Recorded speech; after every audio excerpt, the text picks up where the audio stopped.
Jake, Lisa, and Connor had been friends since childhood. They had survived the awkward years of high school together, supported each other through college, and now, in their late 20s, they still remained inseparable. Life had pulled them in different directions.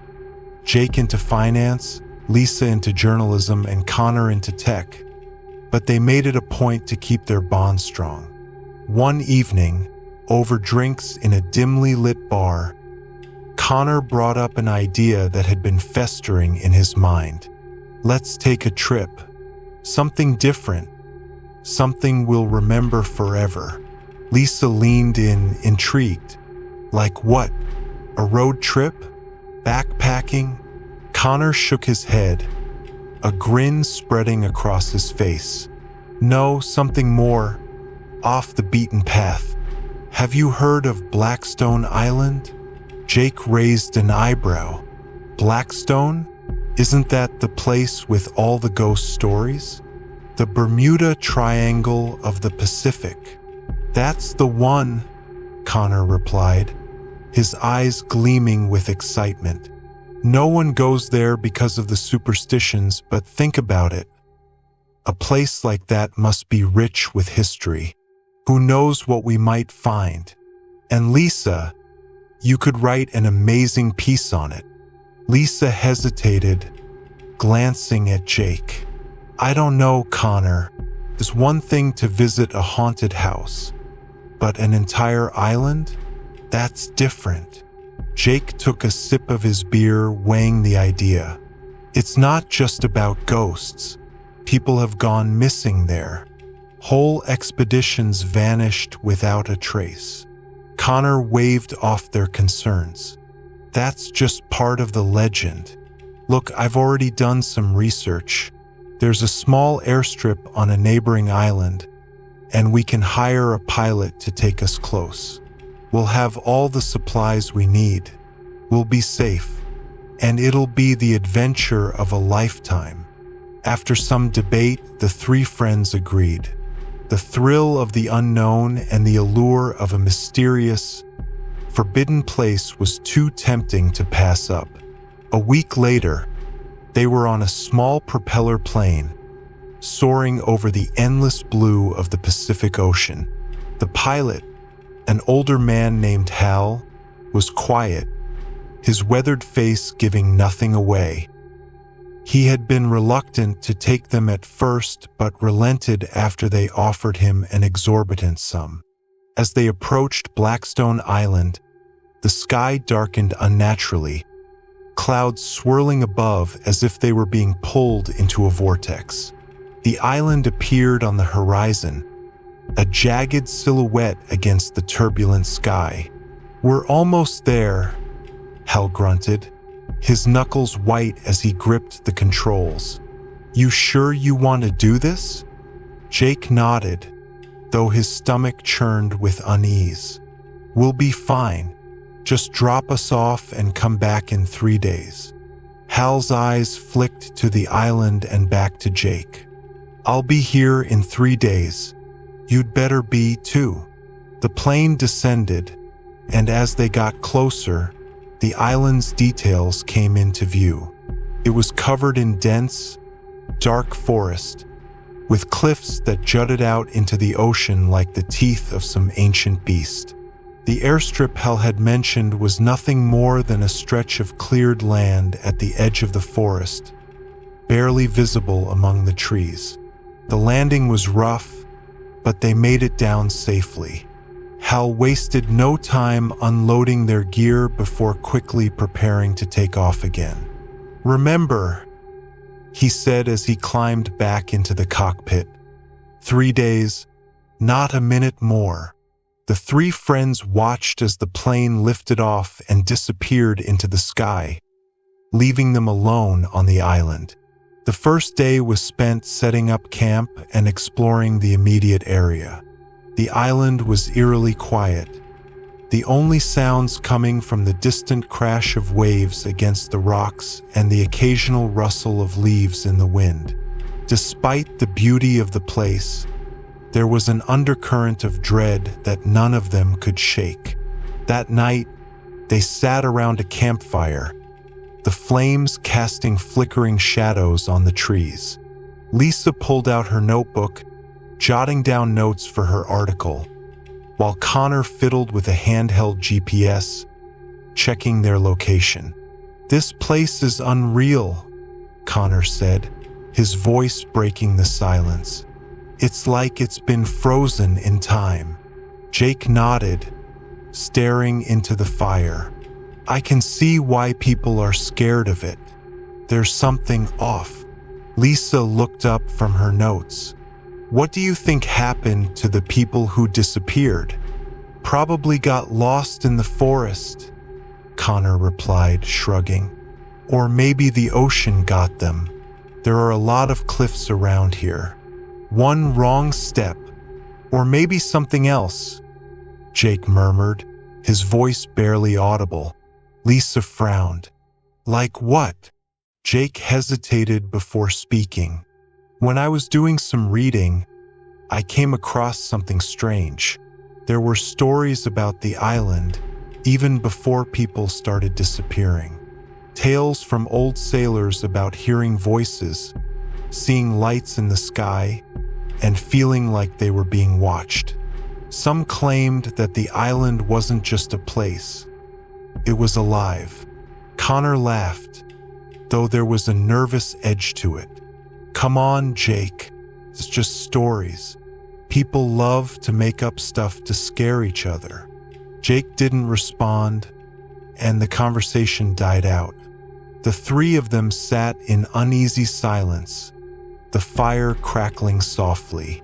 As the night wore on, they retreated to their tents, trying to sleep despite the strange atmosphere. But sleep didn't come easily.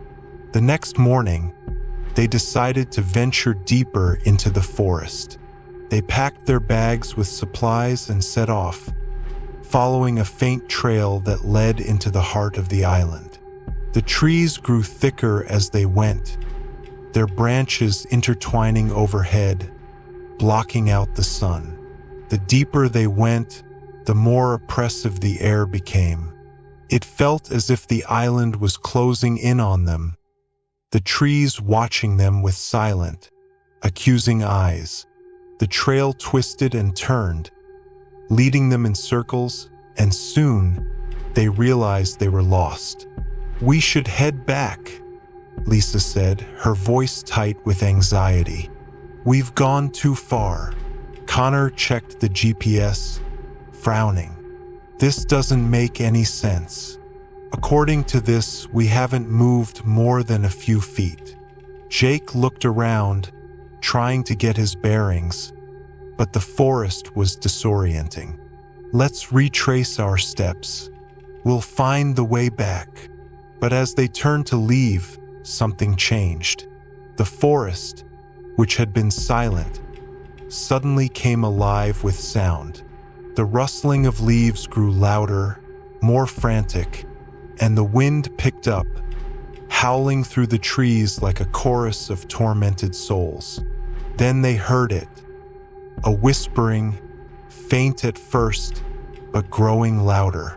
It was incomprehensible, like a language they couldn't understand, but it was filled with malice, a deep, seething hatred that sent chills down their spines. "What is that?" Lisa whispered, her eyes wide with fear. Connor shook his head, backing away. "We need to go. Now."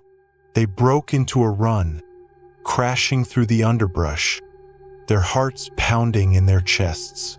But no matter how fast they ran, the whispering followed, growing louder, more insistent. Then, just as suddenly as it had started, the whispering stopped.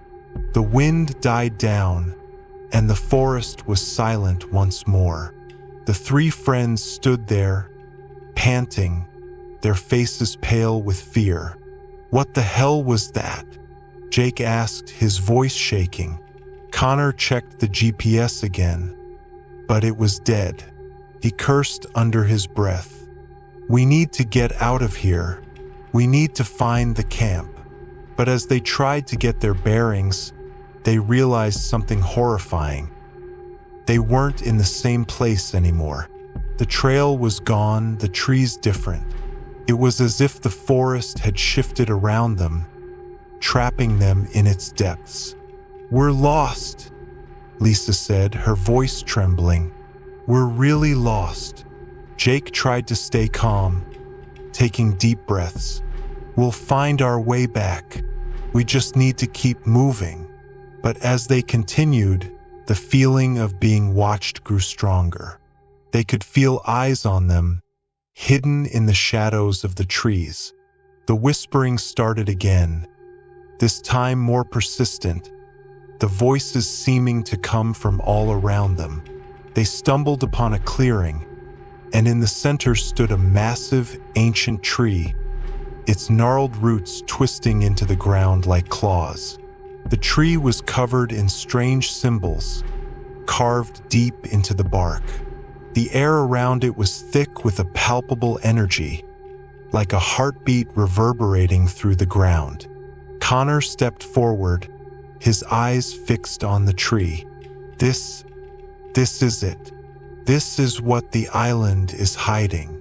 Lisa grabbed his arm, pulling him back. "We need to leave. We shouldn't be here." But Connor was mesmerized, unable to tear his eyes away. "Don't you feel it? This tree, it's the source. It's alive." Jake took a step back, fear clawing at his mind. "Connor, we have to go. Now." But it was too late. The ground beneath them trembled, and the tree's roots began to writhe, snaking toward them with unnatural speed. The whispering grew to a deafening roar, and the air was filled with a blinding light. Jake grabbed Lisa's hand, pulling her away as the roots lashed out at them. Connor stood frozen, his eyes wide with terror as the roots wrapped around his legs, dragging him toward the tree. "Help me!" Connor screamed, his voice drowned out by the cacophony. Jake and Lisa tried to reach him, but the light was too intense, forcing them to shield their eyes. When they looked again, Connor was gone, swallowed by the tree, and the clearing was empty. They turned and ran, their minds numb with horror. The forest seemed to shift around them, the trees closing in, the whispering now inside their heads, twisting their thoughts, filling them with despair. Hours passed, or maybe days, they couldn't tell. Time had lost all meaning.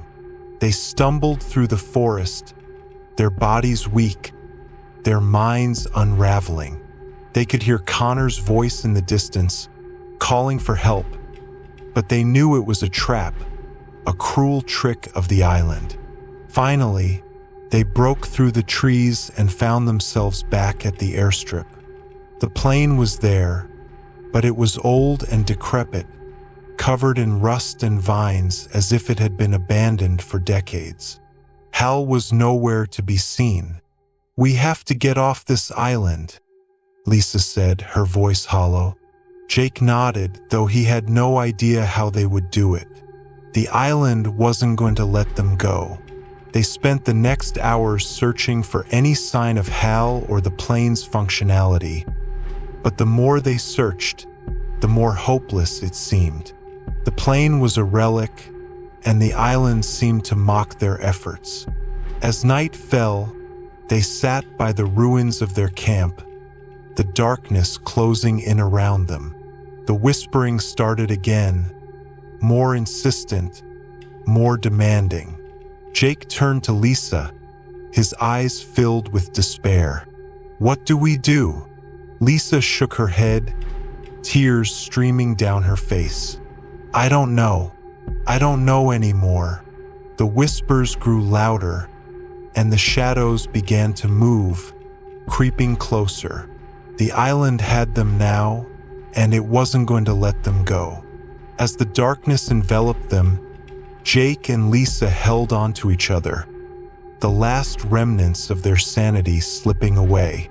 The island whispered its secrets into their minds, filling them with its ancient, malevolent knowledge. And when the sun rose the next day, the airstrip was empty, the plane gone, as if it had never been there at all. The island waited, patient and eternal, for its next visitors. It would never be satisfied.